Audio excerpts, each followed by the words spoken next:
Boy, do we got a ringer for you today. Welcome, everybody. Welcome, welcome.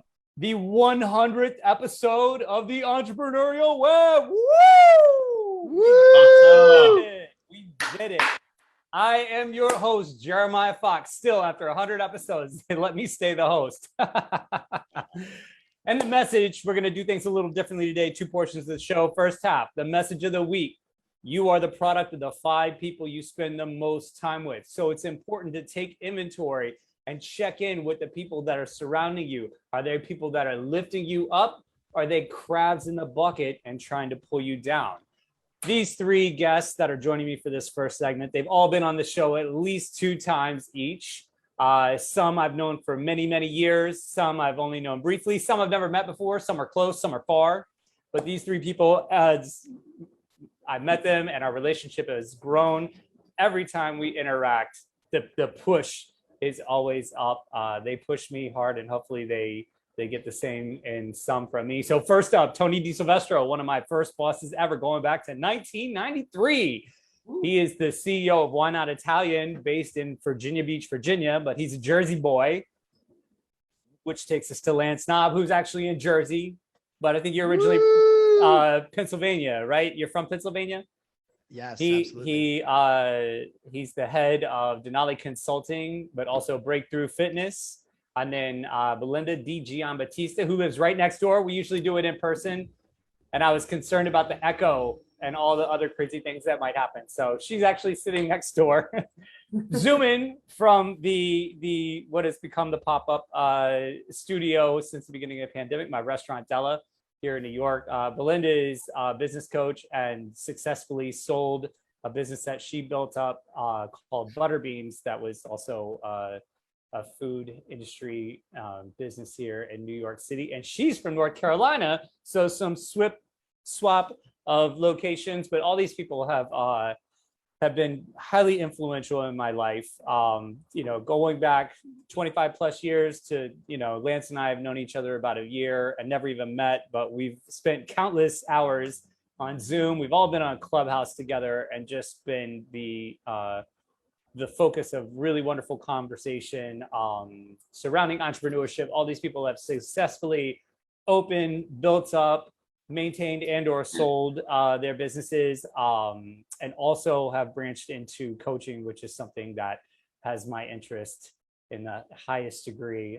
So we're going to chew the fat on all these things, the things that keep us so excited in life, and have connected us through social media, through other forms of media like Zoom calls, podcasts, and even Clubhouse, where I think we've all probably been on Tony's Clubhouse at some point, the Marathon Clubhouse. So we're gonna kind of do it a little Clubhouse style, slightly for this. I want to start by asking each of you, and you have 2 minutes to respond, what community means to you. Tony, I know you practice this often, but Belinda and Lance, you've been in his 3 pillars rooms before, and community is a big thing for him, but I know it's a big thing for all of you. So just 2 minutes, ready, set, go. Community. Tony, what does it mean to you? The community for me is, if you're in business, you have to be part of what you surround yourself with. So for coaching, when I coach businesses, I'm like, who are your customers? So if you're not involved in their lives, then you shouldn't be in business, because you need to be surrounded by I surround myself with greatness all the time. And it's not about me. It's not about the 4 walls. Sure, I opened a business with tables and chairs in it, but I need to fill it with my community. So investing in your community is the most crucial thing you can do. You have 1 minute and 30 seconds. Keep going. Okay, I'm good. You got it. All right, I'm from Jersey. I'm fast. So the thing is, community is like, I sponsored little leagues. I mean, during the pandemic, we fed 100,000 people. And that is paid back unbelievably. I mean, people come in like, why we come here? It's for what you do for the community. I mean, it just creates longevity in your business. It really does, because people want to go where, with the people that are investing in them. And I don't know any other way to say it, but if you're not doing it, you're making a huge mistake. And there's a lot of change, and it's kind of funny. I see a lot of change, and like people come in like, oh, well, the change won't sponsor us. I mean, I don't know where that core value fell out, but it's a huge problem, So that's what I would say. It's not if, it's a must. Right. Excellent. All right, Lance, you're up. 2 minutes. Ready, set, go. What does community mean to you? It's almost like Jeopardy. I like this. We should do this more often. Wow. Well, Tony D teed it up so well. And maybe I'll just share a story because he kind of just sparked one for me. You know, I was helping a youth athletic association fundraiser with a golf tournament a couple of years ago, and we had a new neighbor in one of our plazas. And I asked them, it was a franchise, I asked them if they would participate, and they politely declined. And I was astounded. And to me, yeah, adding to Tony, giving back to the community is a win-win-win from all angles. Like, why wouldn't we donate minimally our time to this organization to help them raise money? These are the people that pay our bills. One of my mentors taught me that every day we need to, she was coaching me and then coaching me to coach the team, the people in our doors right now. And this was particularly with a fitness business. If we don't make eye contact, don't greet them as our guests, they are literally paying our paychecks. We need to be all over them and treating them like the valuable people they are. So yeah, I love what Tony D said. And, you know, I guess with community, I've spoken to teachers in the past, kind of pre-pandemic, who, you know, had mixed opinions on the community topic and whether they wanted to live where they teach and that kind of thing. For me, I live where we had our first office. You know, it took us a couple of years. I realized how nice of a town it was and we came here, but absolutely every day I want to help my neighbors, help my friends. Those are the people that we serve, and I want to just give back and pay it all forward. Very nice. Under 2 minutes too. You guys got this clubhouse thing down to a T. All right, Belinda, you're up. Okay. What does this community mean to you? When I think about community, I think about a couple of different things. One, I always come, and I've said this on probably both shows that I was on for you, you need to figure out a way to have a win-win.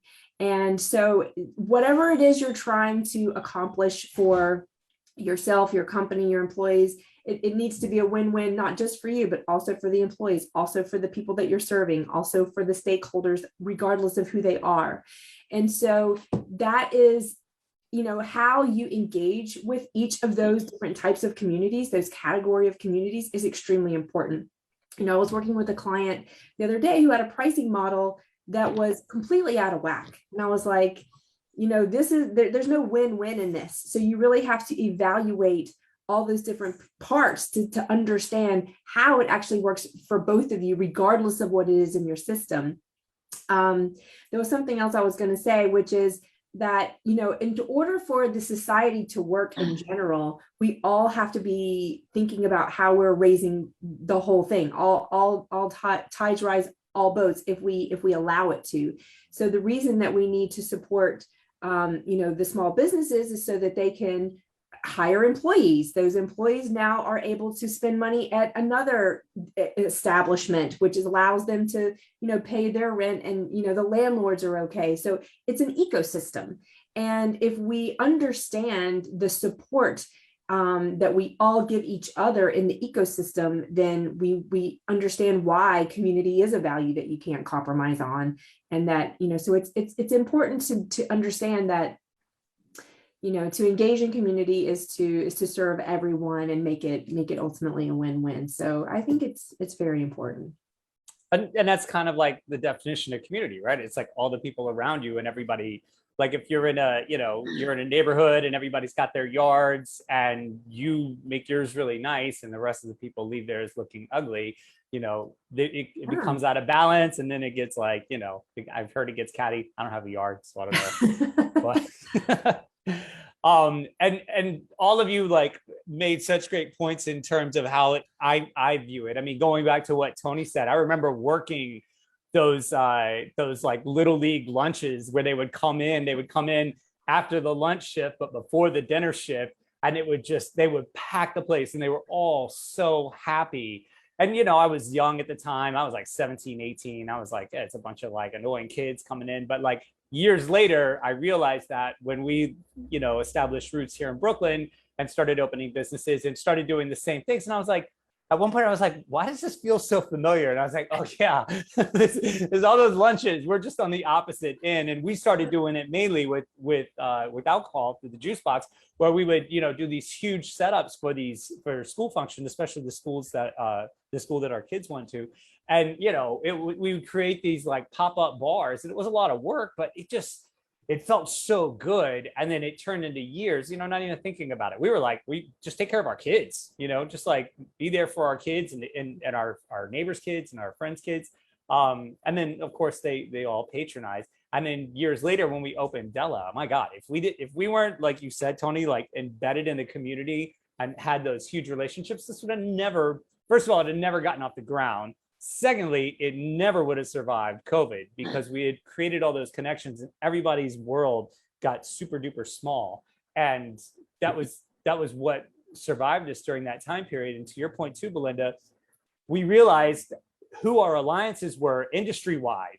So we had like the local community that was our financial support, but then we're also like, who are the people in our industry who maybe we purchased from, all these, different relationships we have, who's going to band together and, like you said, all the boats will rise if we do this the right way. And I saw people that were like, nah, only my ship is going to rise. And it's like, yep, I see your hole already. And they're, some of them are not around anymore. They're certainly not on my radar anymore. And as things are opening back up, it's gotten so much better. And I think it's enlarged. I have to credit that sense of community to it. And then once you get into the digital landscape and you start podcasting and you start into social media and all these things, like my relationship with Lance never would have happened. When I first started the show, I used to be kind of a snob and say, you got to come into the studio. You got to be in New York. You got to come in and sit across the table from me. And everything shut down. It was like, oh, we got to go to Zoom. And I'm like, man, this is not my style. I don't like this. And it opened up so many more doors and became this like digital community, which lends itself, like in the next segment, my guests and I are going to talk about, media in a big way, and especially digital media. And if you don't have that sense of community already, I feel bad for like younger people who never worked a job like that, like maybe Tony's restaurant or Lance's, PT clinics, where like you're in the community servicing these people and you make these connections. If these kids come in and they don't have that, and they're trying to build these like digital companies and they just want this anonymous kind of like flat screen wall between them and everybody, and think the money's just going to come in, I think it's very unrealistic. No doubt. So thank you all for, Agreed. For showing me that, even going back, over 25 years ago, but then also just continuing to be the example for that as my world opened up. I've looked to all three of you so many times for that, and you guys have always been there. So I appreciate that. Jeremiah, I think you said it well. If I had to put it into one word, I would say relationships. Yeah. 100%. And relationship stock is down right now. It's really bad. So we have to carry the torch. We have to do this and distribute this portion of the show across the digital landscape. So people remember. All right, we're going to take our first break. Guys, hang tight. I got another question for you when we come back. Oh. All right, everybody, welcome back. Again, if you're just tuning in, the 100th episode of the Entrepreneurial Web. Your host, Jeremiah Fox, returning guests, dear friends, Lance Knaub, Tony Disilvestro, Belinda DiGiambattista. Damn, that's a mouthful. All entrepreneurs, business owners, and also business coaches. We talked on the last segment about community and how important community is for you as an entrepreneur and a business owner to ensure longevity and success. My next question I have, and Lance, you're going to go first this time. Again, 2-minute answer is, as a coach, what are one of the main mistakes or obstacles you see up and coming entrepreneurs either making, or it's not on their radar, that could be something that would be a banana in the tailpipe a little later on down the road? Great question. And you put me in the hot seat so fast earlier, I didn't get to thank you and congratulate you for this platform. It's awesome. You've had amazing guests, and it's hard to believe. Yeah, we've known each other, under 2 years, year and a half. I mean, I feel like I've known you a lifetime, and I know we've got a real connection and so many, aligned in so many ways. And Tony D and Belinda, I mean, you guys are amazing. We spent time together, and it's so nice to know you and sit here together. So yeah, some of the common mistakes that I see, the first one that rises to my head is, just being in that daily grind mode and just having your head down. And even with the best intention and the best work ethic, not taking a pause day to day or week to week or a month or an annual basis, and stepping back, giving yourself some free space, some white space, some open space to have those aha moments and to create your vision and your goals. And then, integrate that strategic thinking, backwards into your year, your month, your weeks, and your day. That's definitely one of the big mistakes. And I'm very passionate about that. And, that's one of the things I've identified, that more than 90% of small business owners don't have a plan in place. And that's why I really wanted to bring that to them, to serve them and make it fast and functional. I created a 2-hour format to do that with me, and a tool where people can do it themselves. So that really rises up and resonates. And then again, I guess the next thing I think of is, with my background as physical therapist, personal trainer, and owning, businesses in those industries, is making sure that you are taking care of yourself and putting the oxygen mask on first so that you can keep yourself healthy. I really believe that it is possible to scale a business while you are keeping yourself healthy. It's not necessary to pull all-nighters and not sleep and to get burnt out and have no life syndrome, as I like to refer to it. And you can actually do both. It's not easy, and you do need to know your priorities and reflect on them and incorporate them. However, what's it all worth if, you really compromise your health on your, journey, let's say, to create wealth. So those are a couple of the big things that I think I like to see entrepreneurs, keep in front. And of course, humbling moments. We've talked about that. That could be a whole seminar. Right. That's just life. Well, Belinda, he coined one of your terms. I know you heard it, the white space. What about you? What are some of the biggest obstacles you see? Yeah, I guess I would frame this up to say that people getting in their own way is just off the charts.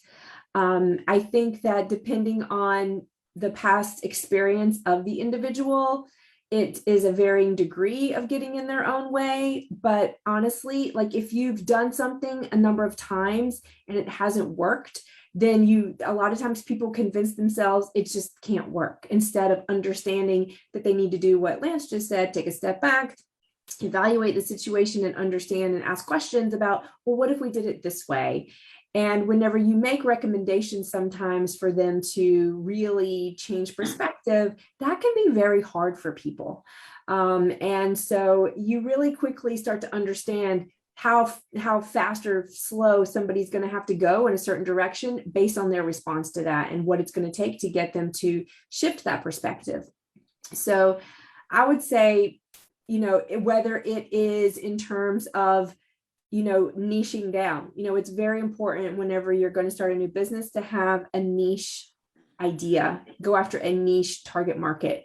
And sometimes people are hesitant to do that because they're concerned that it's going to be too small, when actually it's going to make them so much more successful to begin with. So if they have a past experience that tells them, oh, I'm leaving this on the table, I'm leaving that on the table, or I spoke to so-and-so and they were interested and they don't fit my niche, then they can get stuck. So I would say just, a general, that to me is a real thing that I feel like entrepreneurs need to push through their where they, stick themselves, they really kind of put a barrier up sometimes to making adjustments or trying something new because they think it's not going to work. And there's a lot of fear maybe in that. I'm not sure, but basically I think that if you can figure out a way to push through it and figure out a way to just, put your predisposed mindset aside about what your opinion is and try something new, I think people will start to understand that things really are possible, and they really can't see. So for example, if you ask somebody, how much money do you want to make next year? If it's a new entrepreneur, they might say, I want to make $50,000. And that feels like a huge amount to them. And you might say, well, what if that were $250,000? Or what if that were $500,000? And their mind is blown. Well, I could never do that.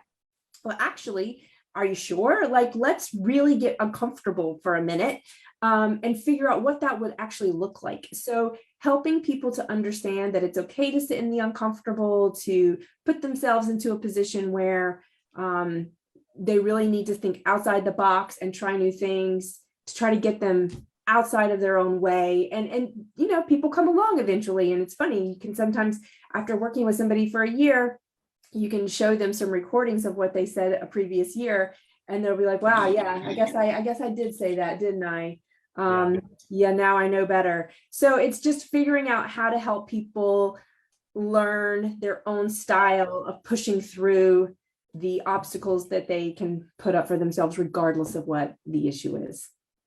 It's very jujitsu, and that's going to be the topic of the next half. We won't get there, but yes, that your jujitsu is very similar. All right, Tony, you're up. 2 minutes. Go. Again, the guys love being here today. Jeremiah is like my brother, so love him. So for me, I could talk about this for 10 hours. You got 2 minutes. You got 1 minute and 45 seconds now.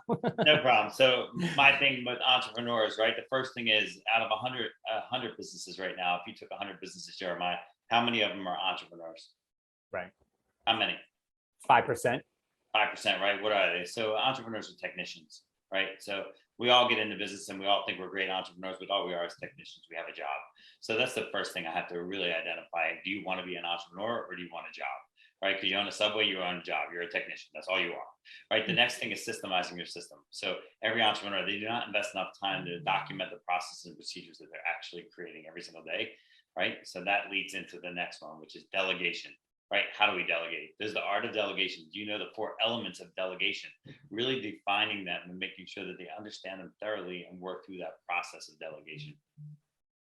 And then for me, I ask people all the time, I say, okay, tell me how many hours there are in a week. And I say, what is the number 168, right? And then I say, okay, well, to be an entrepreneur, you have to know that, right? So I sleep 50 hours a week. So I have 118 hours a week to accomplish my goals in my job, right? So then it's the work, and how are you working on your business? But when you start to delegate properly and you create it as an art, then you can use those 118 hours very efficiently. And then I go into 2, and I make sure when I look at entrepreneurs, I'm like, are you growth focused, or are you profit and power focused? Right? Because I think it's very essential to teach every entrepreneur what it means to be growth focused. For me, I've been in business for a long, long time, and I am growth focused. I've never been money focused, never been power focused. And that's how I function every single day. So it really, there's a lot of elements. I teach the 6 steps to scaling your business. It's been something I've been working on really hard lately, and we're getting there. So, but I've helped a lot of people over 20 years. So. When's the book coming out? Coming out in about a month.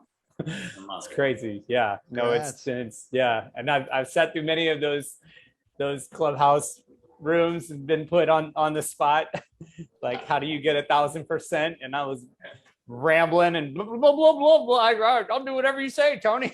Just like delegation, motherfucker. How many times have I told you that? You know, so it's funny. And for me, you know, again, tying back in that you all, you know, successful business owners and entrepreneurs, but also coaches, and how easy it is for you as a business owner and successful entrepreneur to, and Belinda, you kind of, you know, you hit on it. I think it's like, it's ego, you know, you get comfortable, you get confident, and you're like, oh, I got this. And like, you always need to be reminded of the basics. And again, the jiu-jitsu guys are starting to creep in. They're starting to slide in. I can see them.